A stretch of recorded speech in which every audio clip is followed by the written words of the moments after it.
even know if anybody's actually back there. Probably get a better view from up top.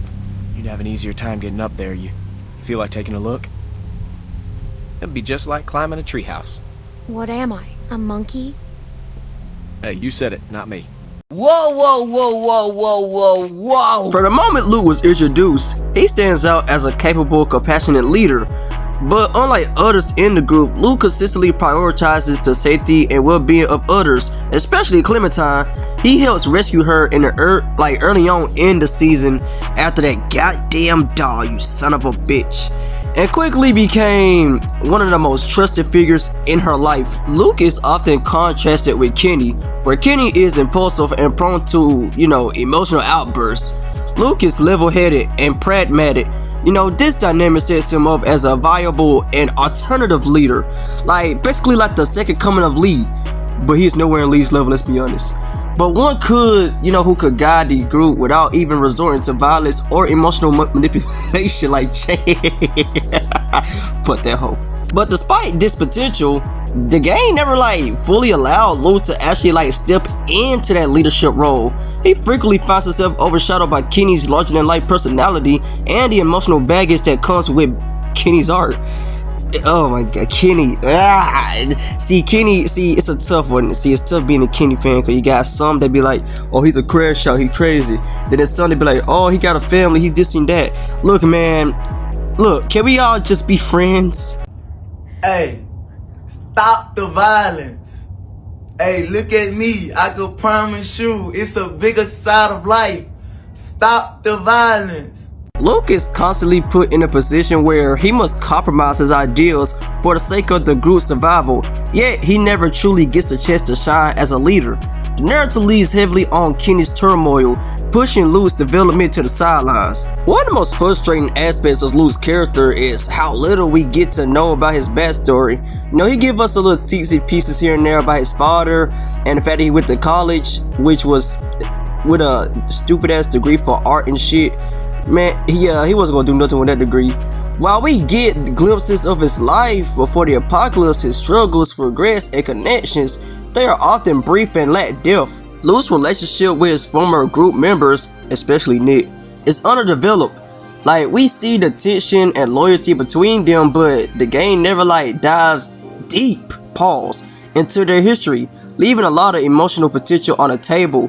Why was Luke so dedicated to Nick despite their obvious differences? What shaped him into, the compassionate leader that he is? These questions are left unanswered, making Luke feel like a missed opportunity for deeper storytelling.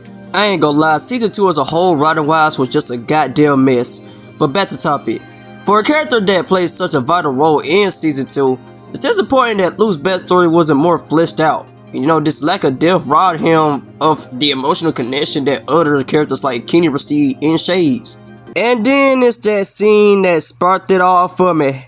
The scene that still to this day pisses me off because it could have been avoided.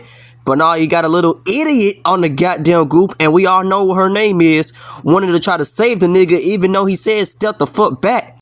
Dummy. Yeah. Yeah. Dummy. Yeah. Yeah. Dummy. Yeah. Yeah.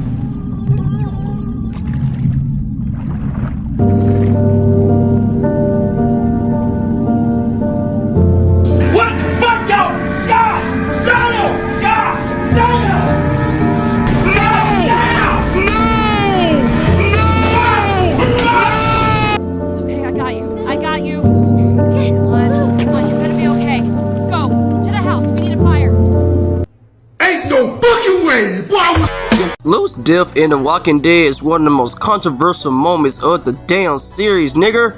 Damn! During the late scene, Luke falls through the ice, and despite Clementine's efforts to save him, he tragically drowns. This death felt unearned, like Luke had survived countless dangerous situations, showing time and time after again that he was resourceful and intelligent. Yet he meets his end in a situation where his survivor instincts failed his ass. Not due to personal mistakes or meaningful choice, but due to a moment of bad luck. What makes this worse is how quickly the group moves on from his death. Kenny and Jane's conflict takes center stage immediately after, and Luke's passing barely affects the rest of the story. For such a pivotal character, his death should have had a lasting impact on the group, particularly on Clementine, but instead it felt like his story was abruptly cut short, almost as if the writers didn't know how to resolve his arc. Lou deserved a more meaningful end, one that reflected his importance to the group and the role he played in Clementine's life. Not similar to Lee, but somewhat emotional or some shit like that, nigga.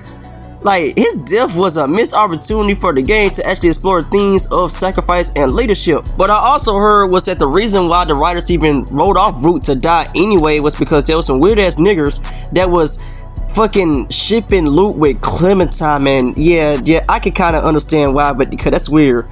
That's weird ass niggers in this world. You gotta be careful. I will make this vid longer, but honestly, I'm not gonna waste y'all time.